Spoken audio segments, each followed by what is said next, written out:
బైబిల్‌లో ఉన్న సత్యం ప్రకటిస్తుంటే చాలామందికి నచ్చట్లేదు.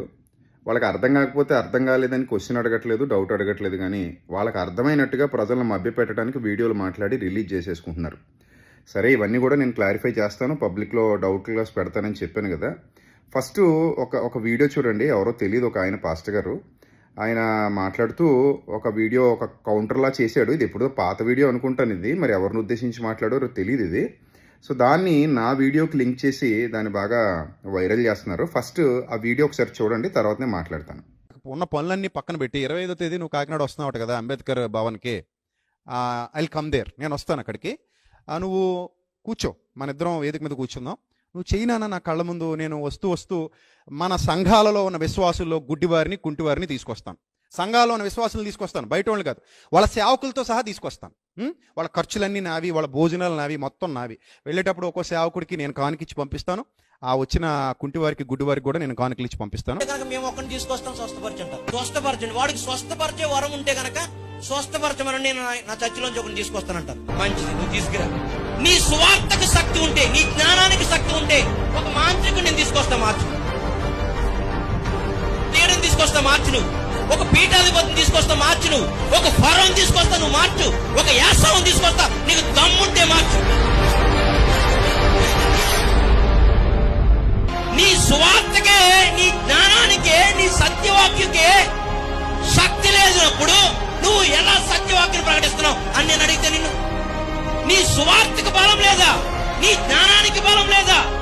నేను సత్యం కొరకు పుట్టాను, సత్యం కొరకు మరణిస్తాను. చూశారు కదా?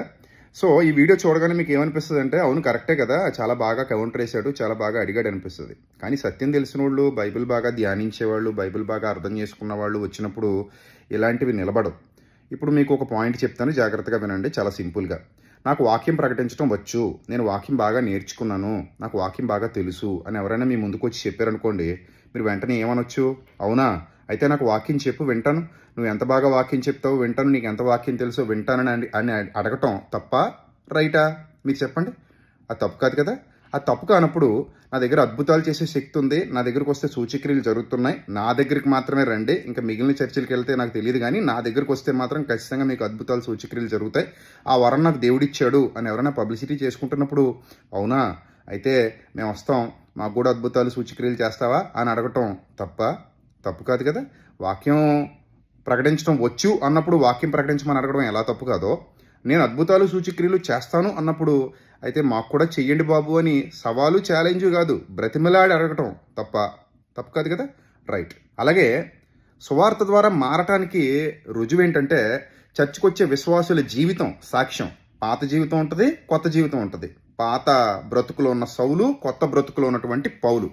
అలాగా అద్భుతాలకు కూడా మరి సాక్ష్యం ఏంటి అనడానికి, అద్భుతం జరిగింది అనడానికి యేసు ప్రభు దగ్గరికి వెళ్ళి ఏవైనా అద్భుతం చేసావా అంటే, అవును అదిగో గుడ్డివాడు, ఇప్పుడు కళ్ళు ఉన్నాయి అంటే పాత అవయవాలు, కొత్త అవయవాలు. అదనమాట విధానం. అలాగే సువార్త వల్ల కలిగే మార్పు హృదయానికి సంబంధించింది. అక్కడ మార్పు లేకపోయినా నటించడానికి అవకాశం ఉంది. కానీ అద్భుతాలు సూచక్రియలు జరిగినప్పుడు నటించడానికి అవకాశం ఉండదు. ఎందుకంటే అక్కడ క్లియర్గా కొత్త అవయవాలు వచ్చేసి ఉంటాయి కాబట్టి నటించడానికి అవకాశం లేదు. యేసయ్య అందరికీ అవయవాలు ఇచ్చేశారు కదా కొత్తవి. ఏవి? కళ్ళు లేనోళ్ళు కళ్ళు, కాళ్ళు లేనోళ్ళు కాళ్ళు ఇచ్చేశారు కాబట్టి క్లియర్గా అక్కడ రుజువు కనపడుతుంది. కానీ సువార్త ద్వారా ఒక వ్యక్తి మారాడా లేదా అనడానికి రుజువు కనపడదు. వాళ్ళు వ్యాసదారులుగా కూడా ఉండి నటించవచ్చు. ఈరోజు క్రైస్తవ్యంలో చాలామంది సరైన మార్పు లేకుండా నటిస్తున్నారు కాబట్టే కదా. చెవిగలవాడు ఆత్మచెప్పు మాటలు వినుడుగాక అని ప్రకటన గ్రంథంలో జీవిస్తున్నావు అన్న పేరు మాత్రం ఉన్నది, కానీ నువ్వు మృతుడు అన్నాడు.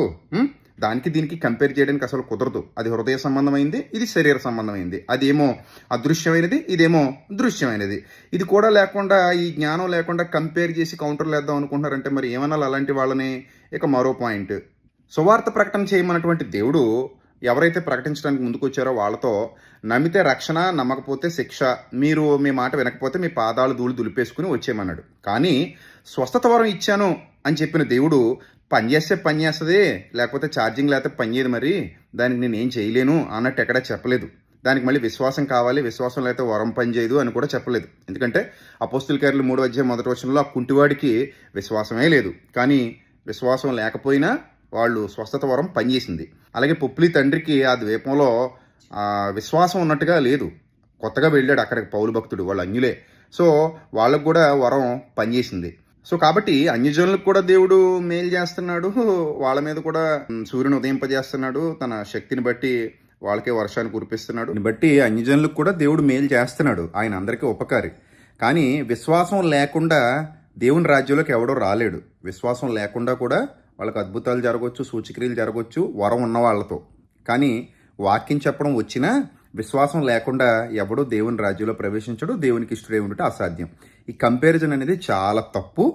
యేసుక్రీస్తు ప్రభువారు చేసిన అద్భుతాలు సూచక్రియలు ఎక్కడ ఫెయిల్ అవ్వలేదు, కానీ యేసుక్రీస్తు ప్రభువారు ప్రకటించిన వాక్యం విని చాలామంది మారు మనసు పొందలేదు. ఈ విషయాన్ని అందరూ గుర్తించండి. ఇలాంటి అసత్య ఆలోచన విధానాన్ని దయచేసి మార్చుకోండి. ఇది కరెక్ట్ కాదు. అసలు వాక్యం తెలియకుండా ఇలాంటి కౌంటర్లు పెడితే ఇదిగో ఈ విధంగా తేలిపోతారు. అయినా నిజంగా జరిగే దేవుని కార్యాలను మనం ఎందుకు నమ్మని చెప్పండి? నిజంగా దేవుని కార్యం జరిగితే మనం అందరం నమ్ముతాం, తప్పకుండా నమ్ముతాం. కళ్ళ ముందు దేవుని కార్యం కనబడుతుంటే ఎవరు నమ్మకుండా ఉంటారు చెప్పండి? దానివల్ల దేవునికే కదా మహిమ. ఏ విషయంలో కూడా అబద్ధాలు వద్దు, మోసం చేయొద్దు, ప్రజల్ని వాళ్ళ బలహీనతలను క్యాష్ చేసుకోవద్దు, చీప్ ట్రిక్స్ ప్లే చేయొద్దు, వాక్యపు నమూనాకు వ్యతిరేకంగా వెళ్ళొద్దు అని చెప్తున్నాను తప్ప నిజంగా దేవుని అద్భుతం, నిజంగా దేవుని కార్యం జరుగుతుంటే ఎవరో కాదనగలరు, ఎవరు దాన్ని తప్పు పట్టగలరు, ఎవరు దాన్ని వద్దంటారు చెప్పండి? కనీస జ్ఞానం లేకుండా ఇలా ప్రతిదానికి ఒక అబద్ధాన్ని నిజం చేయడానికి ప్రయత్నం చేయకూడదు కదా. ఇలాంటి వాటిని నేనే కాదు, దైవజనులు ఈశాన్ గారు కూడా ఖండించారని చెప్పాను కదా, ఇంకా చాలా మంది ఖండించారు. చూడండి, ఆ వీడియో కూడా చూడండి. ఆజ్ఞాపిస్తున్నాను అదంటే నలుగురిని వెనకబెట్టి ఈ మనిషి పడిపోతా ఉంటే వాళ్ళు నలుగురు పట్టుకోవాలా, దుప్పటి కప్పాలా.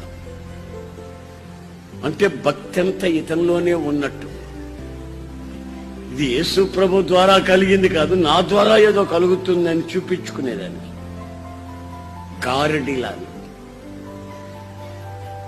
నలుగురు వెనకుంటే నేను పడిపోయినా వాళ్ళు పట్టుకుంటారని నాకు తెలుసు కదండి. అప్పుడు ఎందుకు పడిపోతా. మాయ మాయ. బైబిల్ అంటుంది ప్రతి ఒక్కరిని నా సిలువ వైపు మీరు తీసుకొని రండి. ఇంకా చాలా మంది చాలా మాట్లాడుతున్నారు, అన్నింటికి సమాధానాలు ఇస్తాను. వీలైతే లైవ్లో అందరినీ కూర్చోబెట్టి మీరు అడిగే ప్రతి దానికి సమాధానం ఇవ్వడానికి సిద్ధంగా ఉన్నాను. మీరు ప్రార్థన చేయండి. నాకు ఎవరి మీద ద్వేషం లేదు, ఎవరి మీద కోపం లేదు.